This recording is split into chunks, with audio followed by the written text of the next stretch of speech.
In today's show, we're looking at the NBA's Northwest Division, a review of the prospects in Summer League. Scoot Henderson, Shaedon Sharpe, Chet Holmgren. Lots to talk about in this division. Michael Walton. Thanks, Josh. It's Michael Bolton here, and it's time for another episode of the Locked On Fantasy Basketball Podcast. Let's get to it. Let's get to it, indeed. You are Locked On Fantasy Basketball, your daily fantasy basketball podcast, part of the Locked On Podcast Network.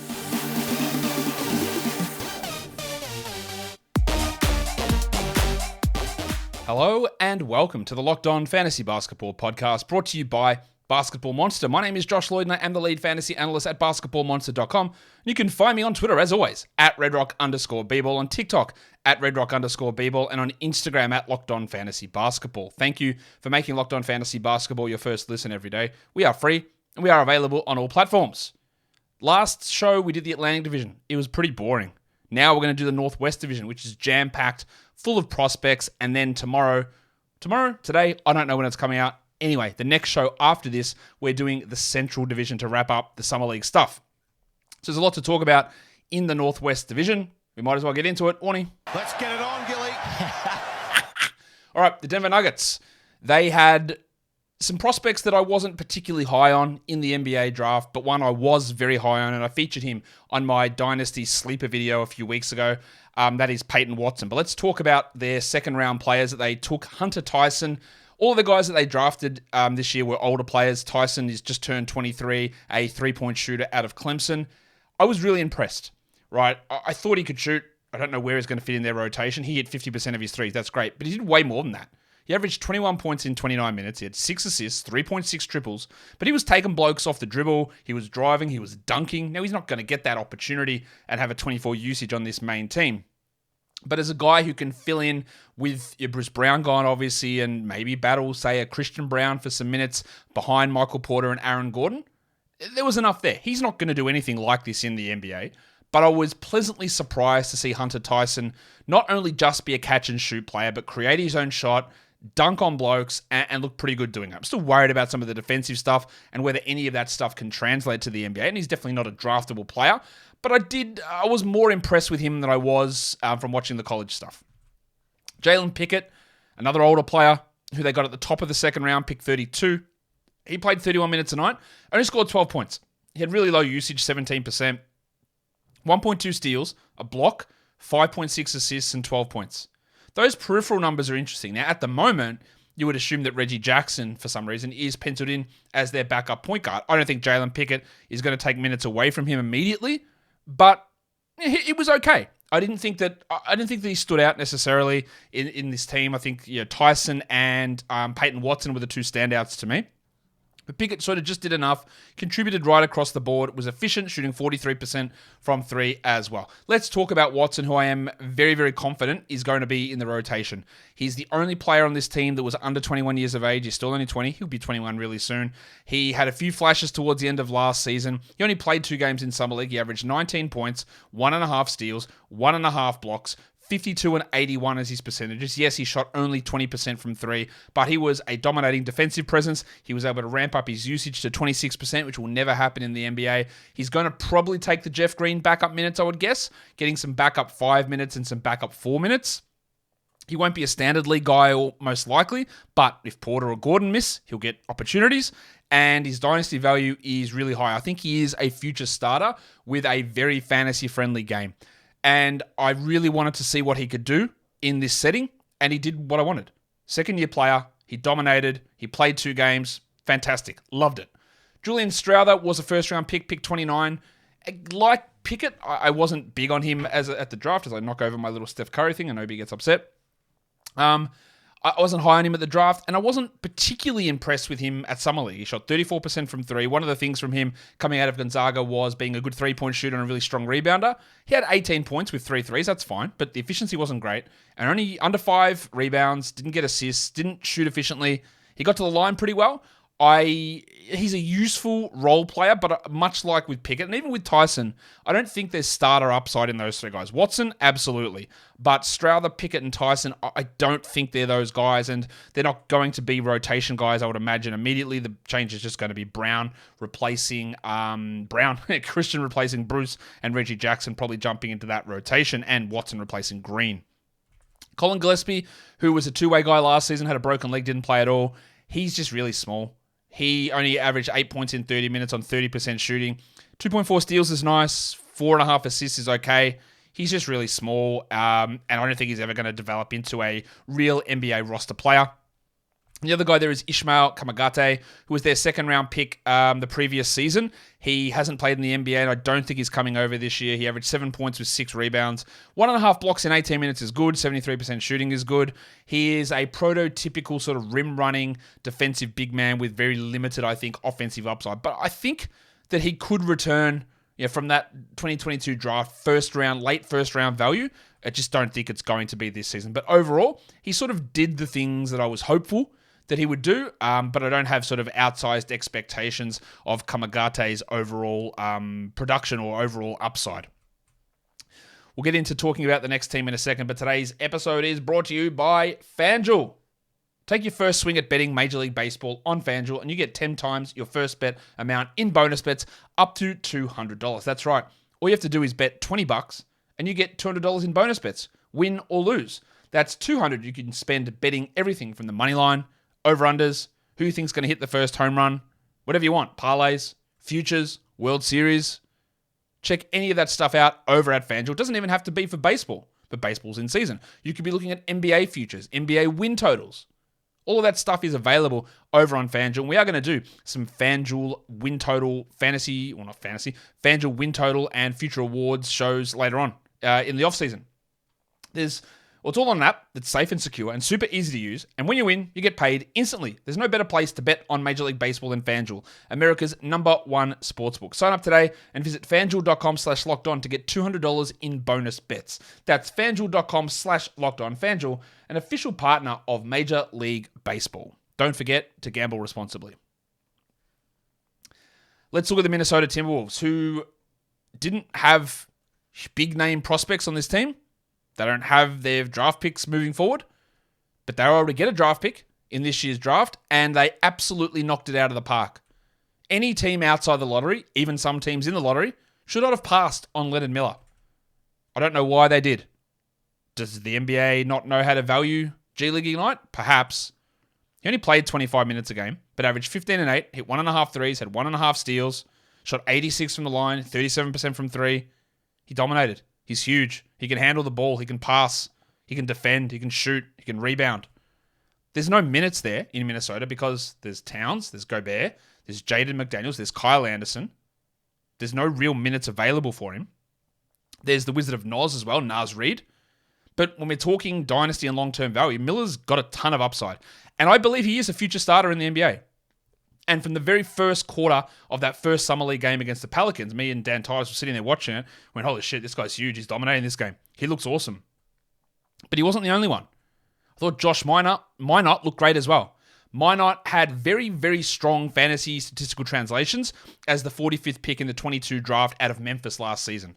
He translated similarly to a former Timberwolves player in Jared Vanderbilt, but I think he's got a little bit more upside offensively. And while Miller was the standout here, Minott wasn't far behind. 16 points in 28 minutes, and I never projected Minott to be a usage guy, but as a second-year player, expand some stuff. And he did. 24 usage, 16 points, 5.5 boards, 1.6 blocks, 46 and 76 as his percentages. Pretty good. The problem now is that he's in the exact same spot as Leonard Miller. So there's no path to minutes. These are the guys you have to monitor. The same way we monitored Jared Vanderbilt when he was barely playing in Denver. And then he was traded and got an opportunity in Minnesota and in Utah and then in Los Angeles. Minott and Miller more so than Minott. I think both of these guys, well, I know both of these guys are second-round picks, but I think both of them have future starter upside equity. I would value Miller higher than Minott, but Minott was impressive. I thought he looked awesome out there. Their first-round pick from last season, Wendell Moore Jr., I wasn't as excited. 22 minutes a night for him, 14, 2, and 3 assists with a steal. What he is sort of a wing, small forward player who can handle the ball and initiate. And the 3.3 assists in 22 minutes is not bad for a small forward player. But the shooting was 37%, including 29% from 3. He had a couple of starts last season. He defends okay. I don't think he's a future starter, although when you're looking at this team, if Kyle Anderson moves on and ages out, then maybe Moore has a chance to take that role. I'm not completely shutting him off, but he's already 22 compared to Minot, who's 20, and Miller, who's 19. So he's a little bit older of a player, and he definitely didn't stand out as much as what those other guys did. He did have 27 usage in Summer League with 4 free throw attempts per game, which is helpful, but he definitely wasn't as much of a standout as what Miller and Minot were. They also had Brandon Williams on this team, who, if you're a fantasy player and you played a couple of years ago, you remember Brandon Williams was the guy who put up those huge numbers for the for the Trailblazers when they shut down Lillard and Simons at the end of that 21-22 season. And he was bad in terms of efficiency, but just racked up counting stats. He averaged 17 points here with 1.5 steals. I don't really think that he's an NBA player. He's one of those 10-day guys who takes advantage of a beaten-down team. But he was here and, he played. The next team is absolutely jam-packed full of prospects, and that is the Oklahoma City Thunder. Trey Mann was in a very, very interesting spot because I don't know where he fits on this team. It's year 3. You don't get many first-round players playing in Summer League in year 3. The rules, I think they're still the same, is that if you are a first or second-year player and a team says, we want you to play Summer League, you have to play Summer League. If you are outside of your first 2 years, the team cannot make you play. You have to agree to it. So they've probably said, Trey, we want you to play. And he said yes, which I give credit to these players playing and wanting to improve their games. And to be honest, he was good. 20.5 points, 31 minutes, 3.5 assists, almost 2 steals, shot 43% from 3, 25 usage. It's exactly what you want a player who's on the fringes to be able to do. Now, I heard that he and his team are petitioning the Thunder to get him out of there. They don't see a future for him in Oklahoma City, and I 100% agree. Giddey, Shea, the Bronco. They brought over Vasily Micic. They have Case and Wallace, who we'll talk about in a second. There's no real path for minutes for Mann. And when he has got opportunities, he's struggled. He's like a scorer who can be inefficient, who doesn't really do a ton else. But he dominated at this level of competition, which is exactly what you want to see. I'm not completely writing off his NBA career the way that I am with James Bouknight, but this is what I wanted him to do in this setting. He did it, and it doesn't change my overall evaluation a huge amount. Chet Holmgren, though, was really good. He played 30 minutes a night, 17 and 10, 3.5 blocks, 49 from the field. Now, he only shot 9% from 3, which is obviously horrendous, but I think he's going to be better than that. But his timing on protecting the rim and blocking shots was phenomenal. He is going to be, almost without doubt, a top 40 fantasy player per game this season. There are a lot of people who can't get it out of their head that the Thunder are going to shut guys down and start tanking at the end of the season. That is not happening. That is done. That is over. It didn't happen at all last season. Now, Chet will probably miss some games, but I also don't think that he's going to be on a diet of sit every single back-to-back. I think that people love the doom nature of that or expect the worst, or he was injured all of last season, they're going to take it super slow. I don't look that he played 30 minutes a game in Summer League. I don't think they're going to be super slow on him. I think he's going to come in, he's going to start, he's going to play good minutes straight away. Yes, he'll miss some time like everybody else, but he's not going to be a guy that's just randomly out of the lineup in April and May because the Thunder aren't sitting guys and tanking. He's not going to be sitting every single back-to-back moving forward. He has a real chance of finishing higher than Victor Wembanyama in totals for fantasy, just because I think he plays more games. But he's also being a little bit slept on. Now, I do worry about Chet's overall Rookie of the Year value because he had 25 usage here. I don't think he's going to get that. With Williams, Giddey, Gilgeous-Alexander, even Midwest Dillon Brooks, Lou Dort in the lineup, he's not going to be featured as an offensive guy.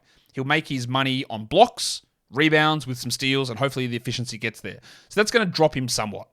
But he's going to be really valuable, and I thought he looked awesome. Usman Jeng didn't do anything last season. He's only 20. He was actually the second youngest player on this Summer League team. And as the Summer League went on, he looked better and better. He averaged 14, 6, and 4. He hit 2 threes. He averaged a block a game. 50% shooting, 35 from 3. This is the appeal of Jeng and why the Thunder traded up to get him, to be a wing who can score a bit, shoot a bit, defend really well, pass a little bit. He did all that. 14, 6, and 4 with a steal and a block is an amazingly good fantasy line. And he did it on 19% usage. And he did it with a true shooting of 61%. That is perfect. for a guy who is younger than Brandon Miller, younger than Amen Thompson, who has a year of experience. I don't know where he's going to play this season because, again, they bring in guys like Wallace and Dort's still there and Jalen Williams is there and Chet enters the lineup. I don't know where Jeng's going to play, but yeah, ahead of an Aaron Wiggins, possibly, probably. I was way more encouraged with Jeng versus what I was last season. That's for sure. I'll quickly mention the Bronco Jalen Williams, mainly just so I can play the sound. Broncos country, let's ride. He only played one game. He had 21, 4 and 2 with 3 threes. He was awesome. I think there's a worry he gets overdrafted because people will look at the last 2 months and go, well, he actually led the league in steals during that time. He did. That's true. But we know that steals are the most volatile stat game to game, week to week, year to year. And there's a chance that he loses a little bit with Chet arriving and that steal number just doesn't persist at that level. We saw this with DeJounte Murray. It went from like 2.4 to 1.9, taking him from elite to okay, or 1.8, whatever DeJounte's number was. No, it's at 1.5 actually, I think it was. So Williams really did rely upon that, and his efficiency is great. I think he's great, but I also think there is a real risk of him being overdrafted. But he looked good here. As for the other Williams, Pig Williams, I don't think he's going to be able to play the same role he necessarily did last season. He's only 21, but Chet's going to start. But I would think that Pig Williams is ahead in the rotation, ahead of Jeremiah Robinson-Earl, and he should be the backup center opening night, playing 18 to 20 minutes a night, getting some minutes at the 4 as well. Williams had 8 and 7 in 27 minutes a night. He's a very good positional defender. He's not a great defensive stat accumulator, but he's just a solid enough guy out there. And he only shot 43% from the field and 20% from 3, which is not good enough. And I don't think he's got real future starter upside, but he did his thing. Keontae Johnson, a guy they picked at pick number 50. He's a two-way player. 13 points in 24 minutes, 58% shooting. He shot really well last season at Kansas State. Only hit 28% of his threes in Summer League. He's not going to play a huge amount. I don't have massive faith in him moving forward. And then we go to their first round pick, and that is Kason Wallace.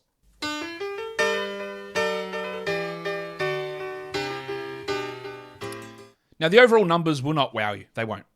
11 points, 2.5 rebounds, 2.5 assists, 2.4 threes, 1.4 steals, 35 from the field, 64 from the line, and 29% on twos. He could not finish at the rim at all. That is a worry. But it's a small sample size. It is Summer League. He is a 6'4" guard who's a defensive menace already. I think his ability to drive is good. I think he's got real strong shooting upside. I think he's a good passer. And I think he is going to be a future starter on this team next to Chet, next to Shea, next to Williams, and next to Giddey. I think he can start there because he can guard other positions. He can handle the ball. It's not going to be this season, but I would be surprised if he's not in the rotation, but they might go with Micic initially, but they could easily run Micic and Wallace together. He's not going to be a 12-team draftable player, Kason, this season, but as a dynasty guy, you know that I really value him. I've got him top 10 in my dynasty rookie ranks, and even though the shooting numbers were a little bit off here, I was just impressed by using the eye test in how he looked on the court. I thought he looked pretty good. They also made a trade during Summer League for Ty Washington. He only played 2 games and had 6 points, but he is a long way down the pecking order behind Giddey and Shea and Kason and Micic. He's not going to play much this season. I think he can still develop into a backup point guard, and he has got that Kentucky value. But he's a little bit older. He'll turn 22 during this season. We also saw one game out of Jeremiah Robinson-Earl, but that's his 3rd season. I think he was a nice little story for a bit of time, but I don't really think that that's something that's going to persist moving forward. Let's look at the Portland Trailblazers, another team that had a lot of prospects for us to pay attention to. And unfortunately, at the end of the first game, Scoot Henderson got injured, and we didn't see him again, which is annoying. Jesus God, Sterling. The injury is not serious. It's not anything to worry about. He could have played, but this is what happens with top prospects in Summer League. Anything happens, and they just say, we're done. Fair enough. I thought Scoot looked absolutely the part. 15, 5, and 6 with a steal. He only shot 39%, which was 40% on twos. But he got to the line 4 times. He hit all of those. The 21 minutes was great. 30 usage. Where his role fits on this team, I don't know. I don't think that they will start Lillard and Scoot together. I think that the way the team looks at the moment, it'll probably be Lillard, Simons, Shaedon Sharpe. But if Lillard is traded, then Scoot is going to get a run at things. He's going to be inefficient. But I think you look at what Jaden Ivey did last season, And Scoot's minutes will probably end up being higher than Ivy's if Lillard is traded. But more importantly, Scoot is an unbelievably good playmaker. He puts pressure on the paint every time he's got the ball. He takes his shots from inside the paint. He doesn't settle, and he opens things up for everybody. He had 6 assists in that first game. Don't be surprised if he averages 7+ as a rookie if Lillard is gone and he's a starter. He will be, I don't know where to place him in projections or rankings. He'll almost definitely go in the top 60 in drafts would be my guess. I think that is too high because there's going to be efficiency issues and minutes issues early on. But he did everything that I wanted him to do to prove to me that I was right in having him at number 2. I don't know that I'm right moving forward, but I definitely don't feel wrong about it at this stage. Jabari Walker, 12-8, 50% three-point shooting. He was close to Summer League. It might have been Summer League Championship game MVP last season. He was great. He didn't play a huge amount in the regular season, but he averaged 12-8 here. He shot 50% from 3, and with Trendon Watford gone, inexplicably, but with Trendon Watford gone, Walker has an opportunity, I think, to be in the rotation day one as the backup power forward behind Jeremy Grant. I don't think he can necessarily become a full-time starter at any point, but Grant will probably get a fake injury at some point this season, and I think we'll get value out of Walker. So if you are playing like best ball, which I don't play a huge amount. I think best ball's a very different thing to regular fantasy. But if you are playing best ball, like when we're talking about spike weeks, hate that term, the playoff situation, if Grant is not there, I wouldn't be surprised if Walker's playing 30 minutes a night through March and April. I think there is a possibility of that. The guy that I really want to see is Shaedon Sharpe, who I think is going to elevate this season, and the Blazers really value him highly. He just turned 20, and I would say that I was impressed but underwhelmed. There were moments where he started to take over games when, here we go. He threw down one of the biggest dunks you will ever see over Jay Huff, I think it was. He also blew 2 open court fast break dunks somehow, going up for a windmill and just lost the ball twice. He had some amazing defensive plays, but overall he was inefficient. 17, 5, and 2, a steal and a block, but 35% shooting, including 27% from 3 and 39% from 2. He was put into a relatively uncomfortable position, 30 usage, just to develop that, and it didn't really work out. He's not going to be in that role because Lillard or Simons and Grant are all going to be ahead of him in the pecking order. So if he does get the starting job at the 3, which might be him, it might be Thibault, I don't know. But even if he does get it, don't expect him to be the primary offensive guy, and he'd probably only end up being a late round flyer for fantasy. As much as I do like him moving forward, there's still a lot of other guys in front of him, and this team is still in clear flux in terms of where they sit. Chris Murray, I didn't really like him as a prospect. He's about to turn 23. 10 points, 4.5 rebounds, 1.6 threes, 1.4 steals. He can be a solid role player, but I don't really know there's much more there from him. 43% shooting, 57% from the line, 32% from 3. At times I'd watch the game and went, Chris Murray's on this team, which is not a great thing. Again, maybe he's the guy that takes over if Jeremy Grant goes down. I think that he has got absolute role player, and that's it, upside. Nothing else. I don't think he's going to be a star. I don't think he's going to be anywhere near as good as his brother. I think he can be an okay shooter, but there's just so much lacking overall in his game that nothing really changed my mind about him at Summer League. Ibu Baji was a two-way guy last season, had a knee injury, didn't play. And before the game, I was talking to some Blazers guys, and they went, just watch Baji. You've never seen a 7-foot guy move as fast as this guy. And he did. He moved unbelievably quickly. He's like 7'2". He's 20 years of age. He only averaged 3 points, but blocked 2 shots in 19 minutes. Unfortunately, shot just 37% from the field, which as a big man is really disappointing. But on a team with Yusuf Nurkic and no Drew Eubanks anymore, Baji might get some minutes this season. So the athleticism was real. The shot blocking is real. I don't know what else is real, or if there's anything that else is going to come, but the athleticism was legit. John Butler Jr. You want to talk about Chet Holmgren being skinny or Victor Wembanyama being skinny? That's nothing, mate. Watch this bloke. The skinniest bloke I've ever seen. He's tall, but he just looks like he's going to get bashed. His defensive stuff is okay. He's on a two-way now with them. He was with the Pelicans last summer league, I think. Only played 12 minutes, so half a block in 12 minutes is not bad. But I think he's just too small, too skinny, with no real ability, it doesn't look like, to put on huge amounts of muscle. And he doesn't have a real outlier skill. He's not a shooter. He's not an elite defender. He's an okay player, but I don't really see it for him. Their second-round pick, Raul Rupert, who just turned 19, really struggled. I thought, again, like Chris Murray, he was invisible a lot of the time. 3 points in 18 minutes. He is really long. He's got defensive upside, but 3 points, one assist, 0.6 steals, 25% shooting. Didn't hit a single three. shot 32% on twos, and was 50% on at the line. None of that's going to cut it. Now, this is a team that was starting Kevin Knox and Jonathan Williams and Justin Minaya last season. So if they go that direction, then Rupert's going to get an opportunity. But I had him in my second round in my big board. I'm not massively high on him in Dynasty because there's a lot of holes in his game, and absolutely nothing changed my mind on that watching him in person. They also had Keon Johnson there, who I think is a third-year player. He played 1 minute, broke his finger, and that was it. He always seems to get an opportunity, and then something happens. He's a sort of a shooting guard, point guard type of player with elite athleticism, but never had an ability to stay healthy or never had an opportunity when that opportunity's been presented where he's been able to stay out there. So really didn't get to see much. And the last team we talk about here is the Utah Jazz. Unfortunately, we didn't get to see 2 of their first round picks in Taylor Hendricks or Bryce Sensabaugh, which is disappointing.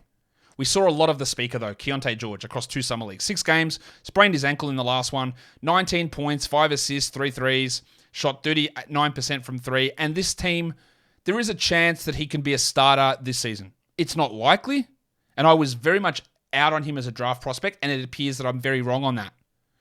He lost a lot of weight coming back from a season at Baylor where he was dealing with back issues. The ankle problem, hopefully that doesn't linger. I don't think it will. But their point guard situation is Colin Sexton, it's Chris Dunn, or it's Taylor Horton-Tucker. All right, who cares? I don't think George will be opening night starter, but I think he's got a chance to take that job at some point during the season. So he could be a last round flyer pick. I did move him up to about 13, I think, in my Dynasty rookie ranks. He impressed, but the narrative that you hear about George is that he just dominated summer league, and he was good, but like 18, 4, and 5 on 39% shooting is just solid. It's not dominating, and it is only in 26 minutes. It's not dominating, it's solid, which is great. But maybe some of the production for him has been somewhat overstated because we saw a couple of big games, but there was also some poorer games at other times as well. Still like him. Still think that I was wrong on him with my evaluation. Still think that he's got a chance to start. But maybe don't go overboard. Lucas Sharmanich had some okay moments at the end of last season for the Jazz. He had 15 and 7 here in 23 minutes. He's only 23 years of age. He shot 37% from 3. Maybe he's a backup behind Lauri Markkanen. But he's going to be an uphill battle to get minutes with Olynyk and Collins and Hendricks in the mix now as well. It is okay, but I'm not getting too excited there. Much like I'm not getting excited about Agbaji, and I know I'm in the minority on Ochai Agbaji. Agbaji is already 23. He played 30 minutes a night, and he sort of did what we needed him to do. 18 points, 3.6 triples, 38% shooting, 29 usage. Impressively, he averaged 8.6 rebounds, but I don't think he's a starter. I think that they'll start Jordan Clarkson again. And Agbaji started to step up at the end of last season when Clarkson was out, when Sexton was out, and when Markkanen was out. The hallmarks for an overrated player. Nah, that's not fair. I'm not saying he's an overrated player, but people might overrate what he did at the end of last season for fantasy heading into this season. Because when you're in a situation like this, where you are the main guy or second main guy, and you get 29 usage, and you can put up okay numbers, but that's not real on a team where Markkanen plays, or Collins plays, and Sexton plays, and Clarkson plays. And if he's not hitting threes, he's not grabbing rebounds like this with Collins, Markkanen, Kessler around. He's just not. And maybe they decide we'll start Clarkson at point guard and Agbaji at the 2. I don't think they'll do that. But even then, he'd be the 5th offensive option. And he'd, average 12 points with 2 threes and 3 rebounds and an assist? Not great numbers. I'm just out on him. He's an older player who I think's got a limited skill set. And I know a lot of Jazz people are super in on Agbaji. I'm just not. Nothing that I've seen from him tells me there is a future starter on a good team or even a mediocre team here. Apologies to him. Michael Potter, 25 years of age, big man, 11 and 9. Didn't block any shots, or 1 shot, I think. Hit 2 threes. Yeah, I don't see much exciting with him, nor do I see anything with Johnny Juzang or Joey Hauser. Juzang at least hit 3 threes and hit him at 52% and scored 16 points. It's his second season on a 2-way. I don't think that he's anything more than that, and I do not understand for a second the Jazz signing Joey Hauser, a 24-year-old wing, to a 2-way contract who averaged 4 points in Summer League on 35% shooting and 33% from 3. I don't get it for Hauser. I don't know why they would have prioritized him when they've got Juzang as well. Just doesn't make any sense, and I don't think he will last in the NBA. And nothing that I saw from him in Summer League would change my mind on that. And that will do it for me today. Follow this podcast, Apple Podcasts, Google Podcasts, Stitcher, Spotify, and on the Odyssey app. And if you're here on YouTube, thumb it up. and leave those comments down below. Guys, we are done here. Thank you so much for listening, everyone. See ya.